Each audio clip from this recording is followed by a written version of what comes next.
Bismillahirrahmanirrahim. Innal hamdalillah nahmaduhu wa nasta'inuhu wa nastaghfiruh wa na'udzu billahi min syurri anfusina wa min sayyiati a'malina may yahdihillahu fala mudhillalah wa may yudhlilhu fala hadiyalah.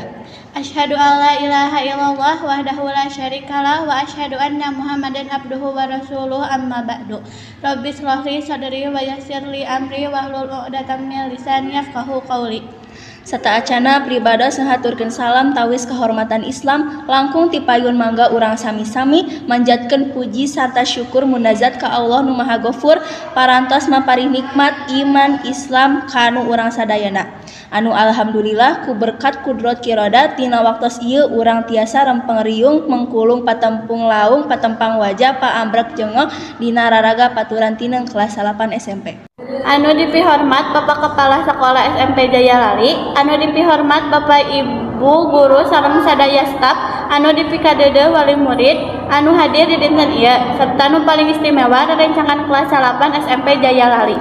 Acara ieu mangrupa momen anu kacida pentingna pikeun urang sadayana sanggeus 3 tahun diajar jeung meukeun babarengan. Tanpa dilila deui, urang bacakeun susunan acara pikeun dinten ayeuna.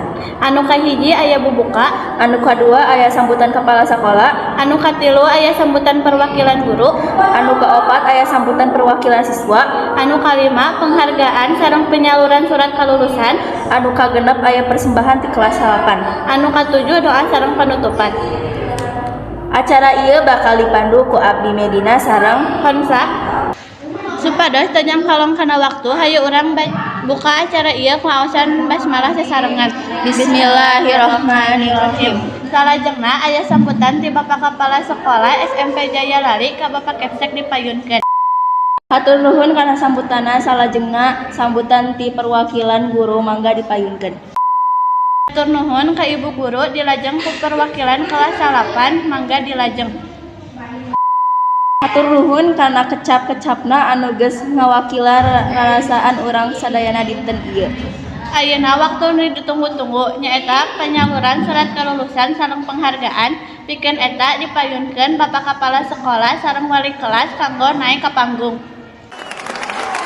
Lujeng kasadayana murid kelas 8 anu parantos lulus mugia ieu janten awal perjalanan anu pinuh ku kasuksesan. Pikeun ungkapan rasa syukur sareng perpisahan rerencangan kelas 8 parantos nyiapkeun persembahan khusus langsung bae hayu urang saksikeun persembahan ieu. Meanwhile, Hebat pisan, hatur nuhun pikeun persembahan anak nu kacida pikeun resepna. Tungtungna urang nepi ka akhir acara, hayu urang tutup ku doa. Subhanaka Allahumma wa bihamdika asyhadu an la ilaha illa anta astaghfiruka wa atubu ilaik. Hatur nuhun ka sadayana nu atos ngalancarkeun jeung meriahkeun acara ieu. Kami salaku pembawa acara Abdi Honsa sareng Abdi Medina. Hapunten bilih aya kecap anu kurang marenah, dugi kapendak deui dina kasempatan salajengna. Wassalamualaikum warahmatullahi wabarakatuh.